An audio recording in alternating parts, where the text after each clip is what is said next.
प्रस्तावों को मंजूरी दी गई है। किसानों से जुड़े कई अहम प्रस्ताव को मंजूरी मिली है। तो हम आपको बता दें कि दिल्ली में कैबिनेट बैठक से जुड़ी बड़ी खबर, पीएम मोदी की अध्यक्षता में कई प्रस्तावों को मंजूरी, किसानों से जुड़े कई अहम प्रस्तावों को मंजूरी दी गई है। और इसी का अनुमान लगाया जा रहा था कि इस बैठक में कई प्रस्तावों को मंजूरी मिल सकती है और खास तौर पर किसानों से जुड़े मुद्दों को लेकर मंजूरी दी जा सकती है। तो किसानों से जुड़े कई अहम प्रस्तावों को मंजूरी दे दी गई है। आंचल यादव हमारे साथ लाइव जुड़ चुके हैं ज्यादा जानकारी के साथ। आंचल, ओवर टू यू, क्या कुछ अपडेट?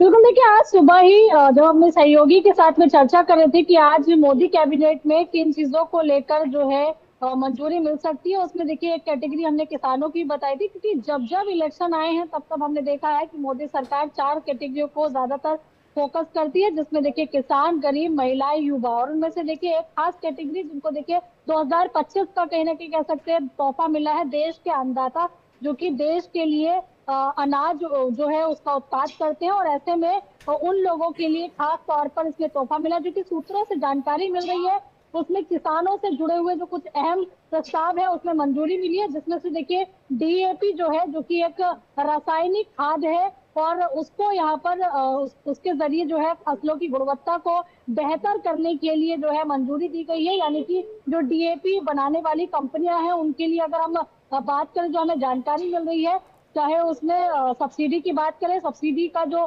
पैकेज है उसको भी मंजूरी मिली है। यानी कि जो वित्तीय सहायता है कहीं ना कहीं सरकार वो करने वाली है। और साथ ही आपको बता दूं कि ये जो खाद रहने वाला है, इसके जरिए क्योंकि जब इसका उत्पाद ज्यादा से ज्यादा कंपनियां करेंगी तो किसानों को सीधे तौर पर इसका फायदा मिलेगा। क्योंकि हमने देखा है कि किस तरह से सरकार जो है वो ऑर्गेनिक फार्मिंग को ज्यादा से ज्यादा बढ़ावा देने की बात कर रही है। और जैसा कि डीएपी रासायनिक की हम बात करें तो ये एक प्रकार का देखिए ऐसा खाद है जिससे फसलों को किसी तरह का नुकसान नहीं होता है, बल्कि देखिए जो फसलों की गुणवत्ता है वो कहीं ना कहीं इससे बढ़ जाती है, जो कि एक साइंटिफिक फॉर्म में अगर हम इसकी बात करें। क्योंकि इसके अंदर देखिए फॉस्फोरस होता है, इसके अंदर नाइट्रोजन होता है, जो कि फसलों को एक विशेष गुणवत्ता प्रदान करता है। तो कहीं ना कहीं ये कहा जा सकता है कि इसके जरिए फसलों को और बेहतर करने के लिए, किसानों की मदद करने के लिए फैसला लिया गया है, जिसकी वजह से देखिए जो डीओपी बनाने वाली कंपनियां हैं उनके लिए सब्सिडी और वित्तीय सहायता